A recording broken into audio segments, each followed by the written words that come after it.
Okay, so I wanted to do an October's favorite video back at like the end of October, and that didn't happen. So I was gonna do it in November, then that didn't happen. So I wanted to do an October and November's favorite towards the end of November, and it still didn't happen.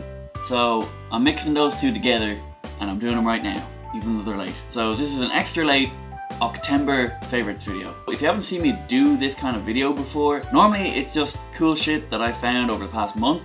But seeing as how I haven't done one of these videos in a good few months, it'll be just cool shit in general. So first up, I think I've coffee in my mustache.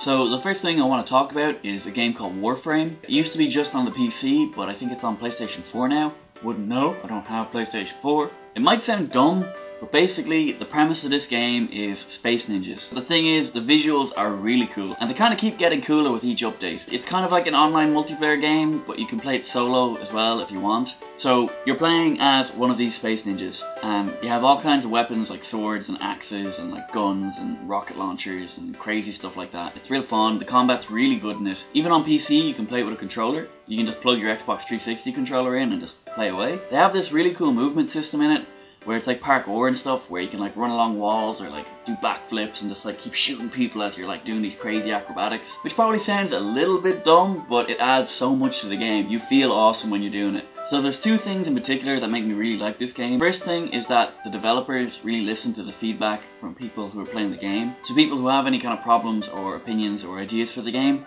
actually get to have like a conversation with the developers. It's not just like you're talking to nobody or you're talking to a robot, which is kind of super important when it comes to video games, and not so many games are really doing that so much. And the second thing that makes me really like this game is that there are microtransactions in the game, so there are people who can pay money for certain things, but the people who do pay get just as much as the people who don't pay. The only difference is the people who don't pay just have to take a little bit longer to get those things. Like someone can buy new weapons and new armor and stuff with real money, and they'll get it straight away. Whereas someone who doesn't pay can do a bunch of in-game missions and eventually get the same stuff. It'll just take longer. It's a super awesome game, and it's totally free to play.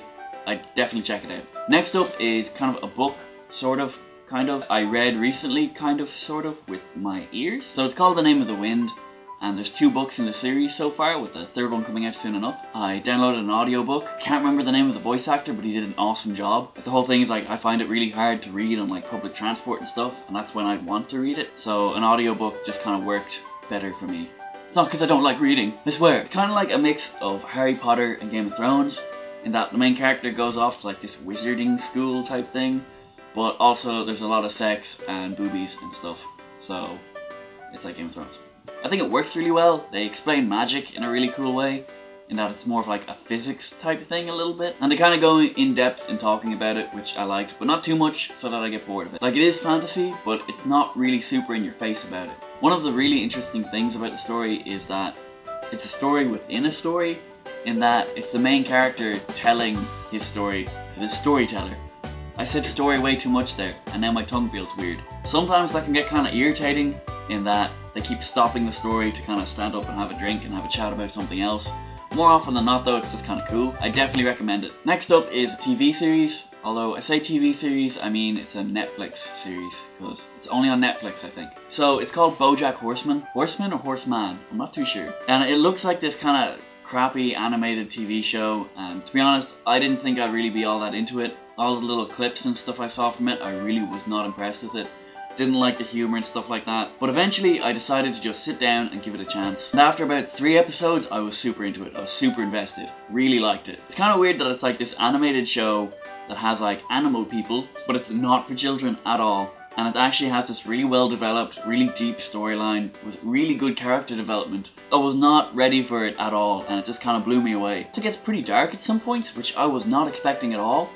Just like finding out different histories about different characters and seeing some of the stuff they go through. Especially near the end of season 2. No spoilers or anything, but I would say watch 3, maybe 4 episodes and then decide if you like it or not. Because I really enjoyed it and I just can't recommend it enough. So I want to talk about another video game. This one's called Wild, and I have not actually played it yet. It's going to be on the PlayStation 4, and some of the things that just really have me interested in it, in that there's no user interface. So there's no health bars, there's no like scores, there's no like little arrows showing you where to go on the map or anything. There's no map. On top of that, everyone's game world is procedurally generated, so no two games are going to be the same between people. And in these procedurally generated worlds, you can see for 8 kilometers in every direction, and it's super good graphics as well. Apparently what the developers are hoping for is that because there's no user interface with all stuff in the way, and because the scenery looks all super awesome and stuff, if you share any images from you playing this game, it's just going to look really cinematic, which already from the get-go, that's awesome. I really like the idea of that, just having these big like scenic, awesome looking views. The gameplay though, I haven't even talked about the gameplay yet, that's where the game looks even more awesome. The whole thing is you play as this like shaman of a tribe. You have to like help your tribe, I guess, grow and stuff like that while you explore. But the big mechanic is that because you're a shaman, you can go into like the bodies of different animals, which is like every animal in the game, and there's loads of different animals. You can just play the game as like a snake or an eagle or a bear or something. The more of a relationship you develop with these animals, they'll like hang out with you more. So you can have like this team of animals a bit more that you can jump into their bodies or like ride around on the back of. I saw footage of one guy riding around on the back of a bear, and I was like, oh, that's awesome. The developers have said is that you can play the whole game on your own if you want, and it'll be super fun, and there's loads to see and explore and everything. But if you want to maybe play with other people, you can like open your world up to other people to come in and have a look around. And remember, no UI, so you can't see like any icons saying anyone's around. Since they're shaman as well, they can go to the body of animals and you're not able to tell. So just a random fucking snake can come up and bite you and you'll die.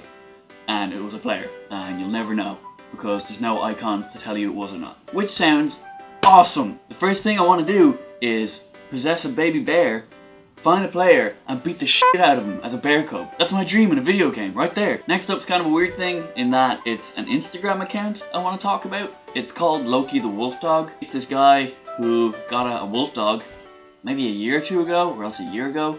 I'm not sure how fast wolf dogs grow, probably really fast. He lives in some kind of mountainous area in America, I'm not too sure, maybe Oklahoma or Ohio.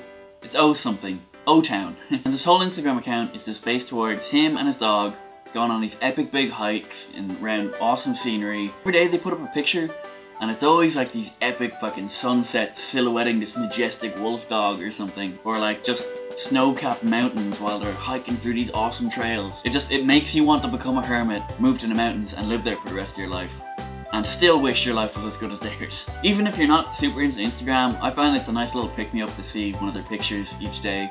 They're always really good pictures. I don't have a huge amount else to say about that. If you need something that's a little pick-me-up every day, I definitely recommend following Loki the Wolf Dog on Instagram. So one thing I wanted to talk about real quick is this.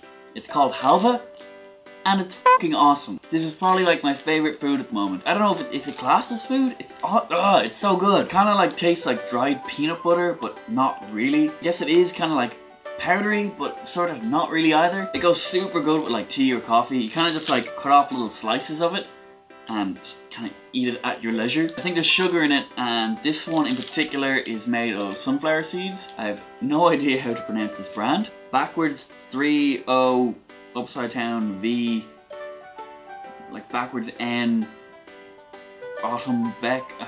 I don't even know. I got it in like a shop that would sell like Polish goods and stuff.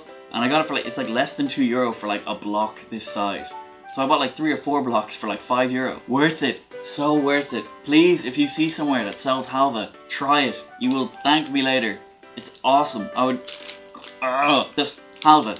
Go get it. Delicious. All you need to know. The last thing I wanted to talk about is another PC game. It is an MMO, and I only started playing it recently. It's called Skyforge. It's based around your character who finds out they're an immortal. And it turns out immortals can become gods. So it's your character trying to become a god. That's the premise of the game. Apparently the whole feel of the game that the developers wanted to get was they wanted players to feel super badass from the very beginning of the game. Not that you were starting out as a level 1 crappy crap and eventually you become a level 100 sort of hero. It's like from the beginning you're an immortal and you're kind of awesome, and there's really cool FMV sequences where you look super badass, and it actually adds a lot to the game. There's also a lot of voice acting in the game, which kind of adds to it. So like any NPC that you come up and talk to is going to have actual words to say. It's not just going to be text coming up on the screen. They also kind of do the same thing as Warframe in that paying and non-paying players get the same amount of content, just paying players get it a little faster. So there is an incentive to take part in microtransactions, but it's not necessary for playing the game. They also do leveling up in a really weird way, in that if you played Final Fantasy X and you know about the sphere grid in it, it's kind of like that, in that you don't level up, you just kind of pick which stats you want. It'll take me a while to explain it, so I'm not going to do it in this video. If you're interested, go take a look at the game. Also, you can switch between any classes at any time you want, which is really interesting. One thing that I really like about this game is that combat is like action orientated. So it's not just like you pick an enemy, and you select your skill, and that sort of happens automatically and you're just picking away the skills. It's just you run up to an enemy and start slashing the fuck out of them, and then it's like, boom, that's it. So it's way more exciting, and I really recommend going and trying it out. Even if you don't like it, it's free to download, free to play, so it's not like you're spending any actual money on it. So that's just a couple of things I came across in the past bunch of months. I know I talked a lot more about video games in this one, but that's just kind of something I'm interested in. Sorry if you're not interested in it too. If you really liked any of the things in particular in this video, you can leave a comment down below, or maybe suggest things I should look up for the next one of these videos I do. Or if you play any of these video games that I talked about, let me know. Maybe we can play them together. So if you like this video, you can hit the like button. If you want to see more of my videos, you can hit the subscribe button. I really hope you guys enjoy this video, and as always, thanks so much for watching, guys.